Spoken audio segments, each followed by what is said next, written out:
অধিবেশন শুরু হতে যাচ্ছি। আবার আমন্ত্রণ জানাচ্ছি আজকের সবচাইতে গুরুত্বপূর্ণ বিষয় প্রশ্ন উত্তর। আল্লাহ পাক বলেন, যারা জানে যারা জানে না, দিন এবং রাত সমান হতে পারে না। কাজেই অজানা বিষয়গুলি আমরা এই মুহূর্তে জানাবার জন্য চেষ্টা করব। দুই মাদানিকে নিয়ে আজকে প্রশ্ন উত্তর পর্ব। আবার আমন্ত্রণ জানাচ্ছি, আপনারা দেরি না করে চলে আসুন। আমাদের প্যান্ডেলের নিচে আমরা শুরু করতে যাচ্ছি। প্রথমেই আমাদের ডান দিকে ভাই বসে আছেন, যিনি সৌদি আরবে থাকেন এবং সেখান থেকেই তিনি দাওয়াতি প্রোগ্রাম সারা বিশ্বব্যাপী, বিশেষ করে 40 কোটি বাংলা ভাষাভাষীর কাছে তার দাওয়াত মিডিয়ার মাধ্যমে চলে যায়। এখন আমি প্রথমেই তার সাথে মত বিনিময় পরিচিতি, এরপরে আমার বামে, তারপরে চিঠিপত্রের জবাবে আমরা ফিরে যাচ্ছি। আসসালামু আলাইকুম ওয়া রাহমাতুল্লাহ। ওয়া আলাইকুম আসসালাম ওয়া রাহমাতুল্লাহি ওয়া বারাকাতুহু। মুখলেসুর রহমান মাদানী, আপনি কেমন আছেন? আলহামদুলিল্লাহ ভালো। এই মুহূর্তে কেমন লাগছে আপনাকে? আমাকে খুবই ভালো লাগছে যে আমি আমার নিজ এলাকায় দাওয়াতি কাজে এবার ফিরে যাচ্ছি আমার বাম দিকে, শেখ মোহাম্মদ বাদিউজ্জামান বিন আব্দুল গফফার উস্তাদের ছেলে বাদিউজ্জামান। উস্তাদ, আপনি কেমন আছেন? শরীর স্বাস্থ্য? আপনাকে এই মুহূর্তে এই মাহফিলে প্রশ্নোত্তর পর্বে অংশগ্রহণ করায় কি অনুভূতি আপনার? আলহামদুলিল্লাহ, সত্যি আনন্দদায়ক। আমাদের এই অঞ্চলে এরকম একটি অনুষ্ঠান জন্য আল্লাহর কাছে লাখো লাখো শুকরিয়া জ্ঞাপন করছি। আমরা এখন শুরু করতে যাচ্ছি। প্রথমে উত্তরের সময় শেখ মুখলেসুর রহমান মাদানী, বদিউজ্জামান মাদানী, আপনাদেরকে নিয়ম নীতি জানিয়ে দিচ্ছি। মাত্র 1.5 মিনিট চেষ্টা করবেন। 20টি প্রশ্ন, সময় 20 মিনিট। আরো তো সময় কম, জানি না কি হবে, সময় সংকলন হবে। আমরা চলে যাচ্ছি ডান দিকে আমরা চলে যাচ্ছি। ওস্তাদ মুখলেসুর রহমান মাদানী, প্রশ্ন: আমার প্রতিবেশী আমার উপর বিভিন্ন ভাবে জুলুম করে, যেমন গরু, ছাগল, মুরগি, হাঁস। আমি এখন প্রতিবেশীর সাথে আমার আচরণটা কেমন হওয়া উচিত কোরআন এবং সুন্নাহ অনুযায়ী এই মাহফিলের মাধ্যমে আপনার কাছ থেকে জানতে চাই। ধন্যবাদ সম্মানিত উপস্থাপক। আমাদের প্রশ্ন হচ্ছে, আমার প্রতিবেশী আমার সাথে খুব খারাপ আচরণ করে, বিভিন্নভাবে জুলুম করে, অন্যায় করে, আমি তার সাথে কেমন আচরণ করব? আবু হুরায়রা রাদিয়াল্লাহু আনহু থেকে বর্ণিত, নবী সাল্লাল্লাহু আলাইহি ওয়াসাল্লাম বলেন, মান কানা ইউমিনু বিল্লাহি ওয়াল ইয়াউমিল আখির ফালইউকরিম জারাহু। যে ব্যক্তি আল্লাহ ও পরকালে বিশ্বাসী, সে যেন তার প্রতিবেশীকে সম্মান করে, তার হক আদায় করে। অপর হাদিসে রাসূল সাল্লাল্লাহু আলাইহি ওয়াসাল্লাম বলছেন, আল্লাহু লা ইউমিন ওয়াল্লাহি লা ইউমিন। কিলা মান ইয়া রাসূলুল্লাহ? ক্বালা মান লা ইয়ামান জারুহু বাওয়াইকাহু। ওই লোক মুমিন নয়, আল্লাহর কসম ওই লোক মুমিন নয়। বলা হলো, আল্লাহ রাসূল সাল্লাল্লাহু আলাইহি ওয়াসাল্লাম, কোন লোকটি মুমিন নয়? তিনি বললেন, মান লা ইয়ামানু জারুহু বাওয়াইকাহু, যার প্রতিবেশী তার খারাপি থেকে নিরাপদ নয়। আর মানুষ আমরা সামাজিক জীব, একজন আরেকজন ছাড়া আমরা বাঁচতে পারি না। একা যদি আপনি একটা মাঠের মধ্যে বাড়িঘর করে থাকেন, বাঁচতে পারবেন না। প্রতিবেশীর প্রয়োজন রয়েছে। আর ইসলাম প্রতিবেশীর সাথে ভালো ব্যবহারের তাগাদা দিয়েছে। আল্লাহ রাসূল সাল্লাল্লাহু আলাইহি ওয়াসাল্লাম বলেন যে, জিবরিল আলাইহিস সালাম আমার কাছে এসে এত বেশি প্রতিবেশী সম্পর্কে ওসিয়ত করছিলেন যে তার সাথে ভালো ব্যবহার করো, তার সাথে ভালো ব্যবহার করো। আমার মনে হচ্ছিল যে তাকে সম্পত্তিতে ওয়ারিস বানিয়ে দেওয়া হবে। আল্লাহু আকবার। অতএব কোনো মুমিন যে নিজেকে মুমিন বা মুসলিম বলে দাবি করে, তার জন্য জায়েজ নয় তার প্রতিবেশীকে কষ্ট দেওয়া, কোনোভাবে তার উপরে জুলুম করা। যদি সে তার উপরে জুলুম করে, তাহলে সে ইমানদারের এই খাতা থেকে তার নামটা কি হবে? কাটা পড়বে। এটা আমাদের ভাষা নয়। কার ভাষ্য? মুহাম্মদুর রাসূলুল্লাহ সাল্লাল্লাহু আলাইহি ওয়াসাল্লামের ভাষা। মুখলেসুর রহমান, তাহলে আমরা বুঝতে পারলাম যেভাবে হোক তাকে বোঝাবার চেষ্টা করতে হবে, তাকে আপন করে নেওয়া, আপন হয়ে যাওয়ার আমরা চেষ্টা। আমরা এবার ফিরে যাচ্ছি, আমার বাম দিকে বসা আছেন জনাব বদিউজ্জামান আল মাদানি উস্তাদ। আমি জানতে চাচ্ছি মসজিদের মাইকের আজান, মসজিদের মাইকের আজানের পূর্বে এবং পরে অনেক কথা সংযোজন করে। আমাদের সেই মসজিদে শুনলাম আজানের পূর্বে বিসমিল্লাহ দিয়ে আজান শুরু করে। কোরআন হাদিসের দৃষ্টিতে সে কেমন আজান বা কতটুকু সহি বলে আপনার কাছে জানতে চাই। জাযাকাল্লাহু খাইর। সম্মানিত পরিচালক, প্রশ্নটি আপনারা সবাই বুঝেছেন যে আজান এটি একটি আল্লাহ রাব্বুল আলামিনের রাসূল সাল্লাল্লাহু আলাইহি ওয়াসাল্লাম আমাদেরকে সুস্পষ্টভাবে আজান কি এবং কিভাবে এর শব্দগুলো কি কি এগুলো সব আল্লাহ রাসূল সাল্লাল্লাহু আলাইহি ওয়াসাল্লাম আমাদেরকে বলে দিয়ে গিয়েছেন। অতএব আমরা দেখব যে রাসূলুল্লাহ সাল্লাল্লাহু আলাইহি ওয়াসাল্লামের আজান কি রূপ ছিল, বেলালের আজান কি রূপ ছিল, মদিনার আজান কি রূপ আছে, ইসলামের আজান কি রূপ আছে। বাস আমরা সেটাই অনুসরণ করব যেটা শুধুমাত্র রাসূলের হাদিস অনুমোদন করে। অতএব যদি আজান প্রচলিত, যে আজান আমাদের মুসলমানদের মধ্যে প্রচলিত আছে, এই আজানের বাইরে কোনো শব্দ সংযোজন যদি করে তাহলে এটা শরীয়ত অনুমোদন করে না বা এটি আরো জায়েজ হবে না। উস্তাদ, তাহলে মক্কা মদিনার মসজিদের আজান শুনলে আমরা স্পষ্ট হয়ে যাব। জি অবশ্যই। আমরা এবার ফিরে যাচ্ছি আমাদের ডান দিকে মুখলিসুর রহমান মাদানি। আমাদের আত্মীয় স্বজন হজে যায়, হজে যাওয়ার সময় অগ্রিম সম্পত্তি বন্টন করে তার ছেলে মেয়েদের নামে। ফারিহা প্রশ্ন করেছেন, জানতে চাচ্ছি এই হজ ব্রত পালনকারী এমন বন্টনটা কতটুকু কোরআন হাদিসের সম্মত করে? ধন্যবাদ সম্মানিত উপস্থাপক।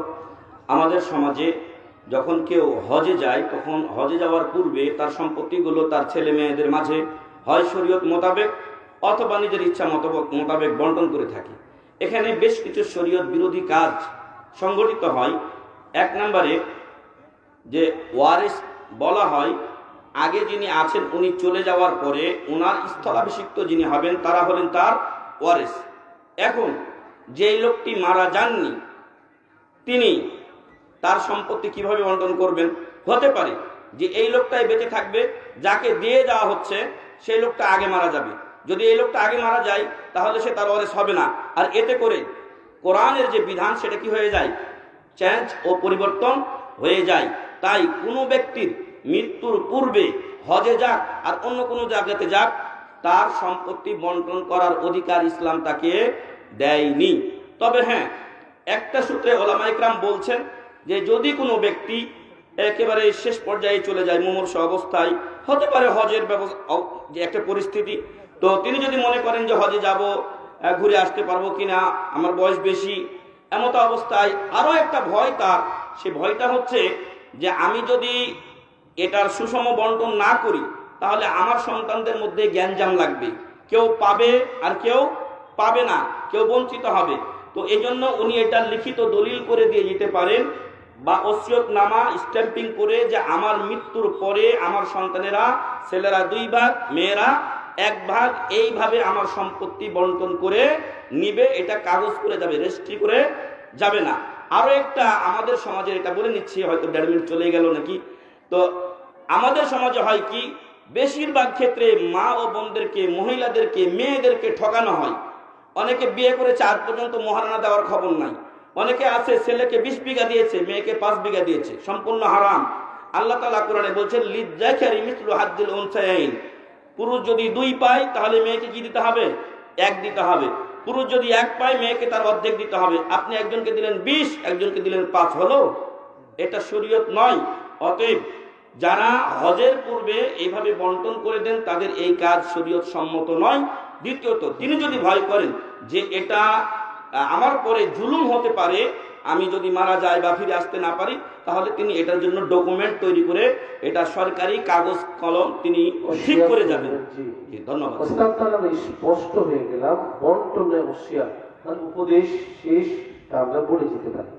এবার ফিরে যাচ্ছি বদিউজ্জামান, আপনার কাছে জিজ্ঞাসা, পেনশনের টাকা তুলতে গিয়ে মোটা অঙ্কের টাকা ঘুষ দিতে হয়, পেনশনের টাকা উঠাইতে গিয়ে মোটা অঙ্কের টাকা ঘুষ দিতে হয়, আর এই ঘুষের বিষয়টি আমার কিছুটা হলে জানা আছে, এমন তো জটিল অবস্থায় আমি কি করতে পারি?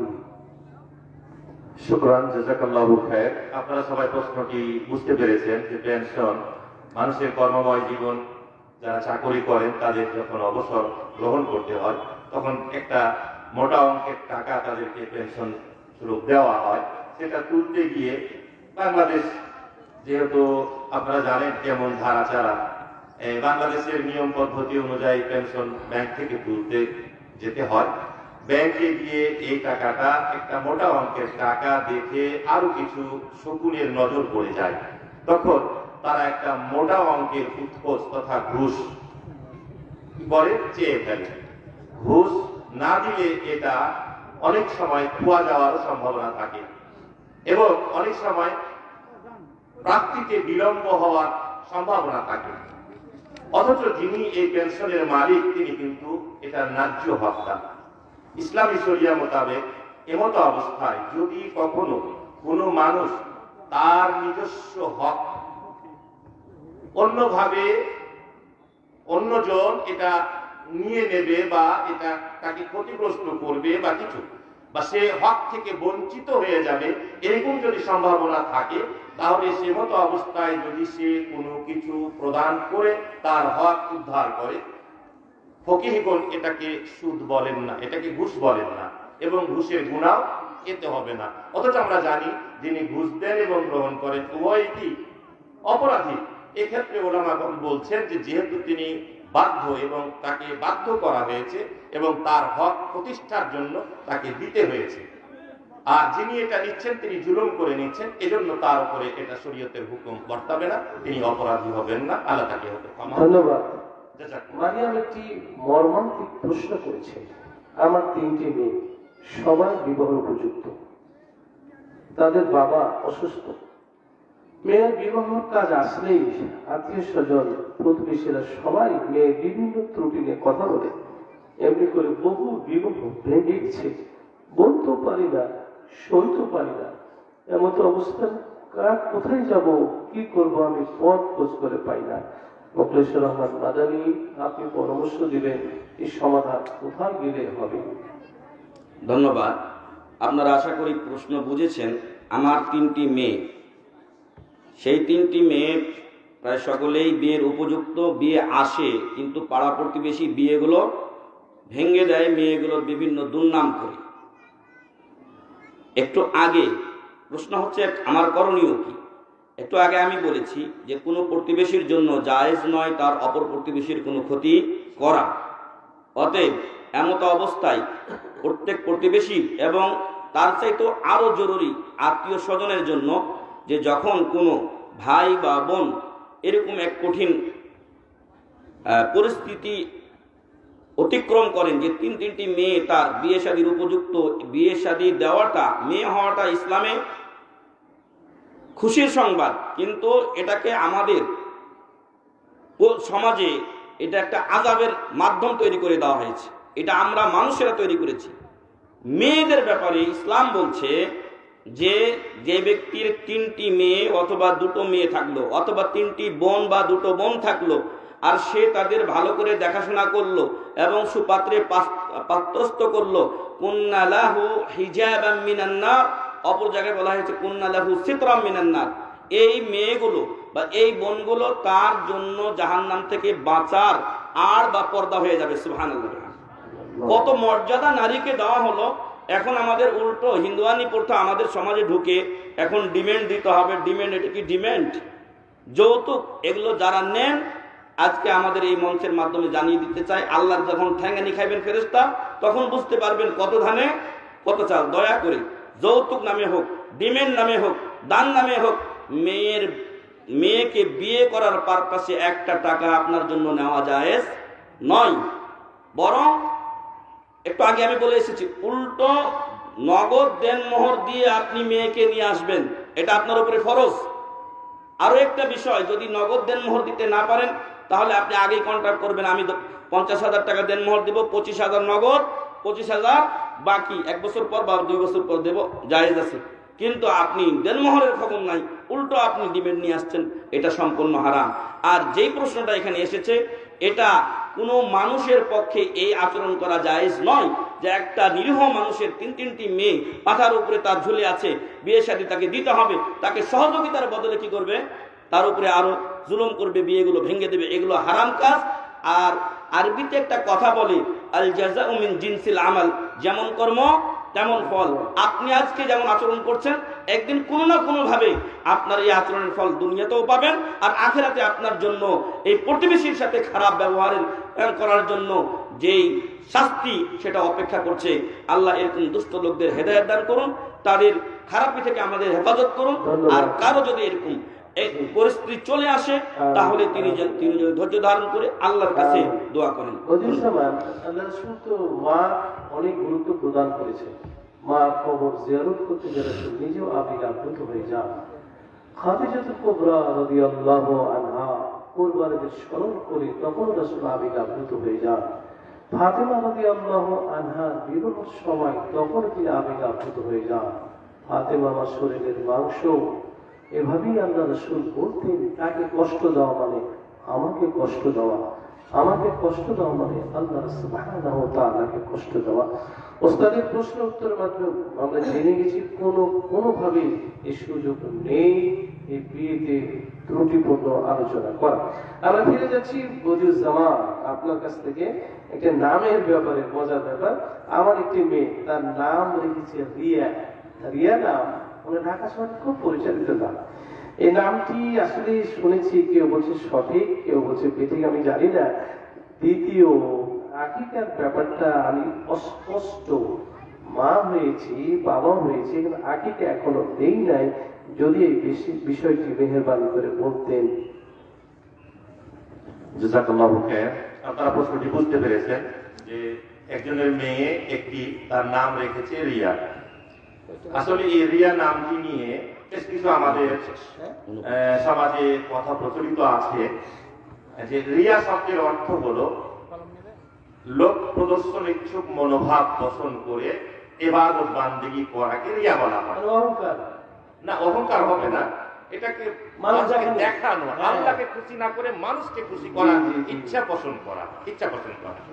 এজন্যই নামটি হতে হবে এরকম। ইসলামী শরিয়া সবসময়ের জন্য আপনার কাছে আমার কাছে চাই যে আমরা যেন অর্থবোধক এবং খুব সুন্দর অর্থবোধক নাম রাখি, যে অর্থটা আমার জন্য, আমার মেয়ের জন্য সুফল বয়ে নিয়ে আসবে। কারণ কি, আল্লাহ রাসূল সাল্লাল্লাহু আলাইহি ওয়াসাল্লামের হাদিসে পাওয়া যায় যে নামের প্রভাবও কিন্তু অনেক সময় মানুষের উপরে পড়ে এবং প্রভাবিত হয়। এই জন্য আল্লাহ রাসূল সাল্লাল্লাহু আলাইহি ওয়াসাল্লাম যখনই খারাপ নাম শুনেছেন, নাম সাথে সাথে পরিবর্তন করে সুন্দর নাম রেখে দিয়েছেন।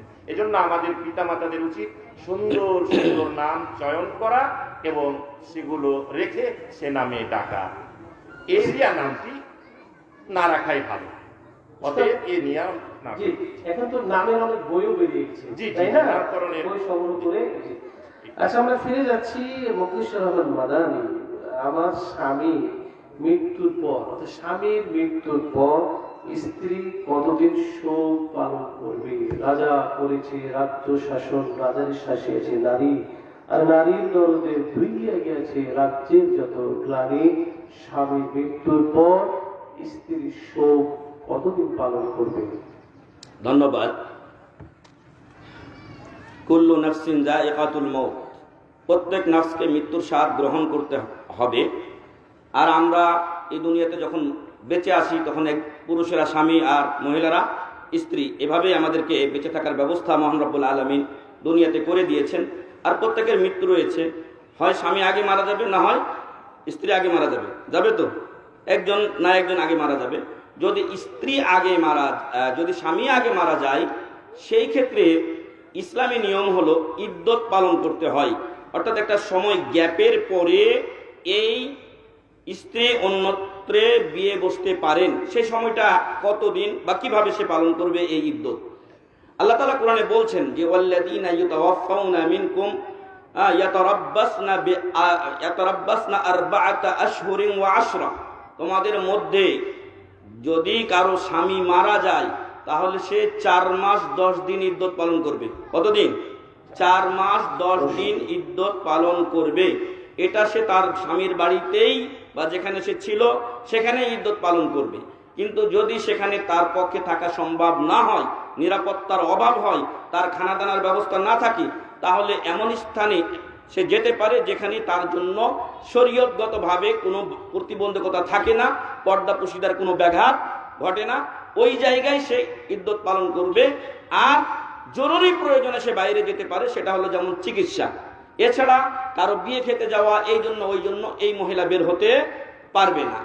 আর আমাদের দেশে অনেকে মনে করে যে স্বামী মারা গেলে নাক কান ফুল এগুলো তাড়াতাড়ি খুলে রেখে দাও, সাদা কাপড়কে পরিয়ে দাও, তার মানে স্বামী মারা গেছে, আরেকবার দ্বিতীয়বার ওকে আবার এই মানে চাপ দিয়ে আরো মেরে ফেলো। আসলে এর অর্থ হলো যে সে সাজগোজ করবে না এবং বেশভূষা অবলম্বন করবে না, সৌন্দর্য অবলম্বন করে যেরকম অন্য মহিলারা বাইরে যাচ্ছে, হ্যাঁ সেই রকম এই মহিলা বেশভূষা গ্রহণ করবে না, স্বাভাবিক জীবনযাপন করবে। আর মহিলাদের বা মামুনদের যাদের স্বামী মারা যায় তাদের আরেকটা অবস্থা হতে পারে যে উক্ত স্বামী যখন মারা গেছে তখন স্ত্রী কি প্রেগনেন্ট অবস্থায় আছেন, পেটে কি আছে, বাচ্চা আছে। যদি পেটে বাচ্চা থাকে তাহলে ওই মহিলার ইদ্যত হলো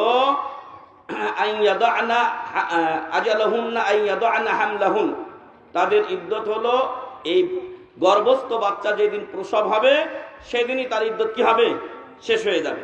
এখন স্বামীর মৃত্যুর 5 দিন পরে বাচ্চা হলে ওই 5 দিনেই তার শেষ। যদি 5 মাস পরে বাচ্চা হয় তাহলে 5 মাস পর্যন্ত সে বিয়ে শাদী অন্য জায়গায় বসতে পারবে না। যখন বাচ্চা হবে তারপরে মেয়েদের যেই নেফাস আসে এটা থেকে মুক্ত হওয়ার পরে সে বিয়ে শাদী বসতে পারবে। আল্লাহু আলাম। জি, আর মাত্র 2টি প্রশ্ন আছে। শেষ প্রশ্ন ওস্তাদ, শেষ প্রশ্ন। এখানে তো দাদির কবর ডালিম গাছের তলে 30 বছর ভিজিয়ে রেখেছি 2 নয়নের জলে। লাশ দাফন করার সুন্নতি নিয়ম ওস্তাদ, লাশ কিভাবে দাফন করতে হয় বিষয়টি স্পষ্ট করতে। জাযাকাল্লাহু খাইর। আসলে মানুষের শেষ দুনিয়ার শেষ কার্য যেটি সেটি হলো দাফনের মাধ্যমে একজন মৃত্যু লাশের শেষ কার্য সমাধা করা হয়। আর দাফন কার্যের সুন্নতি পদ্ধতি আমরা সবাই জানি, তারপরও বারবার জিজ্ঞাসা করতে হয় আরো এই বিষয়টি স্পষ্ট করার জন্য। জি, আমরা যখন লাশ বহন করে নিয়ে কবরস্থানে যাব, কবরস্থানে গিয়ে কবরের পেছন দিকে বাম পাশে খাটটা রেখে লাশটা ধরে কবরে নামাবেন। কবরে নামানোর পর ওখানে 1 জন 2 জন লাশটাকে বহন করার মতো যাদের শক্তি আছে, যদি 2 জন পারে 2 জন নামবে, 3 জন যদি হয় তাহলে 3 জন নামবে। তবে যেহেতু কবর ছোট্ট জায়গা এই জন্য ওখানে 2 জন নামাটাই ভালো। ওখানে নামানোর পরে লাশটাকে ধরবে, লাশটাকে ধরার পর কবরে রাখবে। যখন কবরে রাখবে তখন যারা কবরে আছেন তখন একটি দোয়া পাঠ করবেন, বিসমিল্লাহি ওয়া আলা মিল্লাতি রাসূলিল্লাহ। এটি শুধুমাত্র যারা কবরে নামবেন লাশ রাখার জন্য তারাই পাঠ করবেন। জি, ওখানে কবরে লাশ রাখার পরে কবরকে একটু কাত করে দিয়ে তার মাথাটা যাতে কেবলামুখী হয় সেদিকে আমাদেরকে খেয়াল রাখতে হবে। বাঁধনগুলো খুলে দেবেন। তারপরে যে ঢাকনা দেওয়ার ব্যবস্থা আমাদের দেশে সাধারণত আমরা বাঁশের দেই, তাই না, পাটাতন দেই। সৌদি আরবে ওইরকম কিছু নেই, ওখানে সিমেন্টের বানানো স্ল্যাব দিয়ে 3-4টা বা 5টা দিয়ে ওটা মাটি দিয়ে লেপে দেওয়া হয়, তারপরে তখন মাটি দেওয়া হয়। তাহলে কবরে 2 রকম লাশকে কবরে 2 ভাবে রাখা যায়, একটা বুগলি আর একটা হলো সুন্দর, যেটা আমাদের সাধারণত দেশে ব্যবহার করি সেটা সুন্দর। 2টি হাদিসে সাব্যস্ত। এই হলো সুন্নতি পদ্ধতি দাফনের শেষ। তারপরে আপনি মাটি দেবেন, 3 খাবল করে মাটি দেওয়ার দোয়া বিসমিল্লাহ। মাটি দেওয়ার দোয়া হলো বিসমিল্লাহ।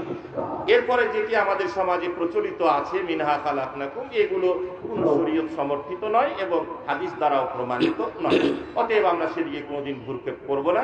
যেটি সুন্নাত বিসমিল্লাহ বলে শুরু করব, 3 খাবল মাটি দিয়ে আমাদের লাশ দাফনের কার্যটি শেষ হবে এভাবেই। এটি সুন্নাত। ধন্যবাদ। সর্বশেষ প্রশ্ন উত্তর দিয়ে আপনার কাছে ফিরে আসবো কিনা আমি জানি না, ফিরে যাচ্ছি মুখলেশ্বর রহমান বাদানি। আর একটি মারাত্মক ভয়াবহ প্রশ্ন এসেছে, ভয়াবহ প্রশ্ন এসেছে। আমার স্বামী খুব রাগী স্বামী, মাঝে মধ্যেই আমাকে ধরে ধরে পিটায়, আমাকে পিটানোর জন্য লাঠিও রেখেছে। আমার ছেলে মেয়ে বড় হয়ে গেছে, জামাই হয়ে গেছে, নাতি হয়ে গেছে, সুযোগ পেলেই আমাকে পিটায়, কখনো বাসা থেকে তুলে করে দেয়। আমার হাত অনেক কিছু ভেঙে ফেলেছে, পাক করতে পারি না, কেউ প্রশ্ন করলে জবাবও দিতে পারি না। স্বামী এমন কঠিন সময়, কঠিন অবস্থায় না পাচ্ছি বলতে, না পাচ্ছি সইতে, বুড়ো হয়ে গেছি, দাদি দাদি হয়ে গেছি। এখনো এমন অবস্থায় স্বামীর সাথে আমার আচরণ কেমন হওয়া উচিত, এই মাহফিলের মাধ্যমে আপনার কাছে জানতে চাই। ধন্যবাদ। প্রশ্ন হচ্ছে, একজন মা বা বোন তিনি বার্ধক্যে পৌঁছে গেছেন, কিন্তু তার স্বামী খুব রাগী, যখন তখন তাকে ধরে প্রহার করে, এমনকি অনেক সময় তাকে আহত করে দেয়। এমত অবস্থায় এই মা বা বোন কি করতে পারে? প্রথমত, এরকম স্বামীর জন্য আমরা বলবো যে আল্লাহ রসুল সাল্লাল্লাহু আলাইহি ওয়াসাল্লাম এর কাছে একজন ব্যক্তি এসে বললেন, আউসিনি, আমাকে ওসিয়ত করুন। ক্বাল লা তাগদাব, তিনি বললেন তুমি রাগ করিও না। ফারাদ্দাদা মিরারান ক্বাল লা তাগদাব, আবারও ওই লোকটি বললেন আরো কিছু নসিহত করুন আমাকে। তখন বারবার রাসূল সাল্লাল্লাহু আলাইহি ওয়াসাল্লাম বললেন আপনি রাগ করিয়েন না, কারণ রাগের মাথায় শয়তান সবার কাছে একই পথে ধোঁকা দেয় না। কাউকে রাগ দিয়ে দেয়, কাউকে অন্য গান বাজনা দিয়ে দেয়, কাউকে জেনা ব্যবচার দিয়ে দেয়। তো এই রাগের মাধ্যমে শয়তান অনেককেই ওয়াসওয়াসা দিয়ে তাকে বিপদগ্রস্ত করে। আর এই যে স্বামী যিনি এইভাবে তার স্ত্রীকে প্রহার করেন, তিনি যেন এই নারীর ব্যাপারে আল্লাহকে ভয় করেন।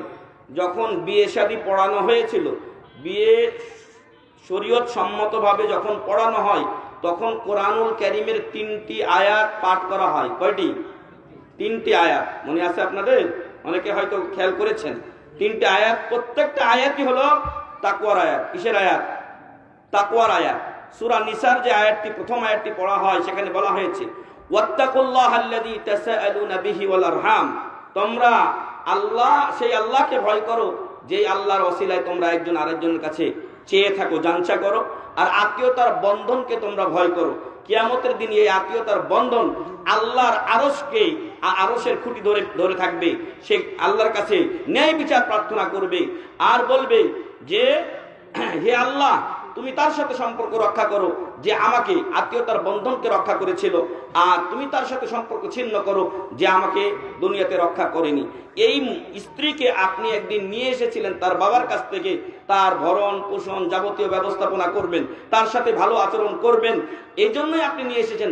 কিন্তু আপনি আপনার বাড়িতে নিয়ে আসার পর তাকে কি আপনি কোনো চতুষ্পদ জন্তু পেয়ে গেলেন, বা এরকম কোনো আপনি মানুষ পেয়ে গেলেন যে তাকে মারবেন আর আপনার উপরে আল্লাহ প্রতিশোধ নেবেন না? এটা একজন স্বামীর উপরে সম্পূর্ণ হারাম। সে যেন আল্লাহকে ভয় করে এবং সাবধান ও সতর্ক হয়ে যায়। আল্লাহ রাসূল সাল্লাল্লাহু আলাইহি ওয়াসাল্লাম বলছেন, খায়রুকুম লিআহলি ওয়া আনা খায়রুকুম লিআহলি, আমি তোমাদের মধ্যে সেই ব্যক্তি উত্তম যে কার কাছে উত্তম? পরিবারের কাছে উত্তম। তার স্ত্রীর কাছে যেই লোকটা উত্তম, সেই লোকটা আল্লাহর কাছে উত্তম। আর আমি মানে মুহাম্মদ সাল্লাল্লাহু আলাইহি ওয়াসাল্লাম তোমাদের মধ্যে আমার স্ত্রীদের কাছে সবচাইতে আমি উত্তম। আল্লাহু আকবার।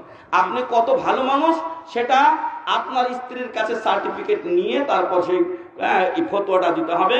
অতএব যারা এরকম স্ত্রী পেটান, সাবধান সতর্ক হয়ে যান। আল্লাহ বলছেন ওয়াশিরহুন্না বিল মারুফ, তোমরা তাদের সাথে ভালো ব্যবহার করো। হুন্না লিবাসুল লাকুম ওয়া আনতুম লিবাসুল লাহুন, তারা তোমাদের পোশাক, তোমরা তাদের পোশাক। অতএব পোশাককে আপনি ছিঁড়ে ফেলতে পারেন না, এটা সম্পূর্ণ জুলুম ও অন্যায়। ধন্যবাদ। আমরা এখন বিদায় নিচ্ছি। সভাপতি, আমি আর 2 জন শ্রোতা 1.5 মিনিট করে 3 মিনিট প্রশ্ন নিয়ে এই চ্যাপ্টার শেষ করে বদিউজ্জামানের কাছে আমরা ফিরে যাচ্ছি। আমি নামতে পারবো না মনে হয়। 2 জন শ্রোতা, 2 জন। আমাদেরকে কেউ দেখবেন না ভাই। যে চলে যাচ্ছি একজন এই শীতে, এক ভদ্রলোক এদিকে দেখেন, আপনি ধরুন না কি মাইক নিয়ে আসছে, খেয়াল করবেন। আপনি এসেছেন জি, আমাকে দেখে ভয় পাচ্ছেন? এটা এটা কি ধুতি না চাদর? মাশাআল্লাহ মাশাআল্লাহ, ভাবি সে ভালো আছে, পরিবার ভালো, এত কথা বললে দরকার নাই ভাই, সব ভালো আছে। আপনি যে কোনো একটা প্রশ্ন করেন। আসসালামু আলাইকুম। আমার প্রশ্ন হলো যে এই যে গাঁজা মর তামাক টামাক এই সব জিনিসগুলা যাতে আর না খায় বারবার একটু করে নিষেধ করে দিতে হবে। আপনি কি চেয়ারম্যান না মেম্বার না প্রধান বক্তা, কিরকম কি? আচ্ছা ওস্তাদ বলুন, উনি একটা অনুরোধ করেছে, গাঁজা মদ আর কি বললেন, তামাক জর্দা দিন। তামাক, পানটা ঠিক আছে আপনি খান, অসুবিধা নেই, তো বলেন, আপনি বলেন, 1 মিনিট শেষ করেন। আর একটা প্রশ্ন নেব। জি আপনি আপনি বদিউজ্জামান, আপনি। সুন্দর প্রশ্ন শ্রোতা মন্ডলীর পক্ষ থেকে। একটি প্রশ্ন বলা যাবে না, এটি একটি অনুরোধ বলতে হবে। কারণ আমাদের সমাজে আমরা দেখছি যে সমাজ আমাদের বিকলঙ্গ হয়ে যাচ্ছে, যুব সমাজ ধ্বংস হয়ে যাচ্ছে, মাদকের নেশায় আচ্ছন্ন হয়ে যাচ্ছে, অথচ এগুলো শরীয়তের দৃষ্টিতে সম্পূর্ণভাবে খারাপ। নেশাদার দ্রব্য যতগুলো আছে, যা খেলে মানুষ নেশাগ্রস্ত হয়ে যায়, ধরেন আপনার তামাক বলেন, বিড়ি বলেন, সিগারেট বলেন, আরো যে সমস্ত মাদক দ্রব্য আছে সবগুলো এগুলো থেকে পানটা বাদ দিয়ে। না, পান খেতে পারে, তবে পানের শুধু পাতাটা। ওস্তাদ মক্কা মদিনায় কি পান আছে?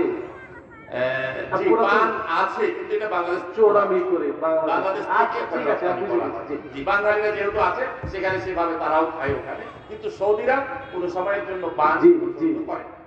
জি জি। তো এই জন্য আমাদের উচিত যে কেন অনুরোধ করতে হবে, এটা জীবন বিধ্বংসী একটা জিনিস, এটা থেকে আমাদের সবার বিরত থাকা উচিত। আমরা যেন এর থেকে বিরত থাকি এবং নিজের জীবনকে রক্ষা করি।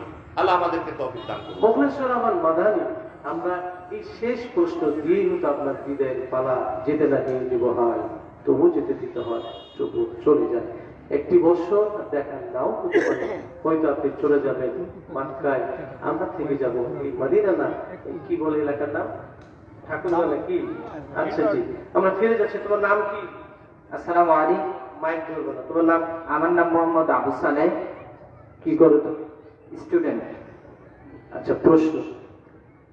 আমার প্রশ্নটা হচ্ছে এরকম যে কোনো এক ব্যক্তি কাউকে যখন সালাম দেয়, তিনি সালামের জবাবটা নেন, পাশাপাশি আবার পুনরায় সালাম দেন, সেক্ষেত্রে শরীয়ত কি বলে? ওস্তাদ উত্তর। ধন্যবাদ। ভাইয়ের প্রশ্ন হচ্ছে যে একজন ব্যক্তিকে সালাম দেওয়া হয়, তিনি সালামের উত্তর দেন, আবার নিজেও সালাম দেন। আসলে নিয়মটা ইসলামী শরীয়তে এরকম নয়। আল্লাহ রাসূল সাল্লাল্লাহু আলাইহি ওয়াসাল্লাম বলছেন যে আফসুস সালাম বাইনাকুম, তোমরা তোমাদের পরস্পরের মাঝে সালাম বিনিময় করো। তো সালাম একজন দিবে আর একজন কি করবে? উত্তর দিবে। কোরআনে মহান রব্বুল আলামিন বলছেন, ইয়া আইয়ুহাল্লাযীনা আমানু লা তাদখুলু বুয়ুতান গায়রা বুয়ুতিকুম হাত্তা তাস্তানিসু ওয়া তুসাল্লিমু আলা আহলিহা। হে ঈমানদারগণ, তোমরা তোমাদের বাড়ি ছাড়া অন্যের গৃহে প্রবেশ করবে না ততক্ষণ পর্যন্ত যতক্ষণ না অনুমতি নেবে এবং তাদেরকে সালাম দেবে। তো সালাম দিয়ে প্রবেশ করবে। উত্তর দেওয়ার কেমন হবে? রাসূল মহান রব্বুল আলামিন বলছেন, ওয়া ইযা হুয়্যিতুম বিতাহিয়্যাতিন ফাহাইয়্যু বিআহসানা মিনহা আও রুদ্দুহা। যখন তুমি সালাম প্রাপ্ত হও তখন তার চাইতে ভালো করে উত্তর দাও। অর্থাৎ আপনি আমাকে সালাম দিয়েছেন, আসসালামু আলাইকুম, আমি কি বলবো? ওয়া আলাইকুমুস সালাম ওয়া রাহমাতুল্লাহ, আরো যদি বেশি পারি আরো ভালো। আপনি বলেছেন আসসালামু আলাইকুম ওয়া রাহমাতুল্লাহ, আমি কি বলবো? ওয়া রাহমাতুল্লাহি ওয়া বারাকাতুহু। আপনি তিনটাই বলেছেন, আমি যেন আপনাকে তিনটাই ফিরিয়ে দেই। এইভাবে সালামের উত্তর দিতে হবে, কিন্তু আপনি আবারও আমাকে সালাম দেবেন, এটা ইসলামী নিয়ম নয়। তবে অনেক সময় মনে হয় যে আমি সালাম দেব, সালামটা কি হয়ে গেছে, একই টাইমে হয়ে গেছে, আমিও সালাম দিয়েছি সাথে সাথে আপনিও সালাম দিয়েছেন, এরকম যদি হয়ে যায় পরস্পরের সালামের উত্তর দিতে কোনো বাধা নেই। ধন্যবাদ। জি, আবারও ফিরে এসেছি। আমাদের সম্মানিত সভাপতি, মুরব্বী মানুষ, আমার হাজী সাহেব মানুষ, উনি সর্বশেষ অনুরোধ পাঠিয়েছেন প্রশ্নের সাথে। প্রশ্ন করেছেন, কোরআন তেলাওয়াতের সময় আমার বাচ্চা যদি কোলে পেশাব করে দেয় তাহলে কোরআন তেলাওয়াত করা কি বন্ধ করে দিব? ধন্যবাদ। উনি করবে? ও জি জি, মুখলেসুর রহমান মাদানী, আপনার কাছে ফিরে আসলাম। সভাপতির তরফ থেকে প্রশ্ন, খুব শক্ত জবাব। কোরআন তেলাওয়াতের সময় আমার বাচ্চা যদি কোলে পেশাব করে দেয় তাহলে কোরআন তেলাওয়াত করা কি বন্ধ করে দিব? জি, ধন্যবাদ। কোরআনের ব্যাপারে বলা হয়েছে লা ইয়ামাসসুহু ইল্লাল মুতাহহারুন, পবিত্র ব্যক্তিরা ছাড়া কোরআন কেউ স্পর্শ করবে না। এটা পৃথিবীর একমাত্র গ্রন্থ আল কোরআনুল কারীম, যা ওযু ছাড়া ধরা যায় না, যা ওযু ছাড়া স্পর্শ করা যায় না। আল্লাহ কোরআনে বলছেন লা ইয়ামাসসুহু ইল্লাল মুতাহহারুন, পবিত্র ব্যক্তিরা ছাড়া কোরআন কেউ স্পর্শ করবে না। ওলামায়ে কেরাম বলছেন বড় নাপাকি থেকে মুক্ত থাকলেই চলবে, তবে সহি মত হলো বড় নাপাকি ছোট নাপাকি উভয়টা থেকে কি থাকতে হবে? মুক্ত থাকতে হবে। তার মানে আপনার ওযুও থাকতে হবে। এখন প্রশ্নটা ভিন্ন জায়গায়। আমি এখন আমার বাচ্চাটা নিয়ে কোরআন মাজিদ তেলাওয়াত করছি, হঠাৎ করে আমার বাচ্চা পেশাব করে দিয়েছে, ঠিক আছে? তো এতে আমার ওযু চলে যায়নি। ওযু গেছে কি? আমার ওযু চলে যায়নি, আমি কিন্তু পবিত্রই রয়েছি, কিন্তু বাচ্চাটা পেশাব করে দিয়েছে। আর পেশাবটা কি? নাপাক জিনিস। এজন্য আপনি যদি এমন একটা জায়গায় থাকেন, আয়াতের শেষাংশের দিকে আছেন, আয়াতটা কমপ্লিট করে কোরআনটা রেখে দেন, আপনার এই পোশাকটা পরিবর্তন করুন, তারপরে আপনি কোরআন মাজিদ আবার তেলাওয়াত করা শুরু করুন। এটাই আমার এলেম। আল্লাহু আ'লাম। আর লাগিয়া এত দয়া এত চোখের পানি রে মন, এত চোখের পানি। আমরা বিদায় নিচ্ছি, বারবার একই কথা বলতে হয়। আমন্ত্রণ জানাচ্ছি যে যেখানে আছেন আমাদের এই বন্ধুদের ওয়াজ শোনার জন্য। মুখলেসুর রহমান মাদানির বিদায় এবং বদিউজ্জামান মাদানির শুরু। আমরা আমন্ত্রণ জানাচ্ছি বদিউজ্জামান মাদানিকে তার বক্তব্য পেশ করার জন্য। ধন্যবাদ।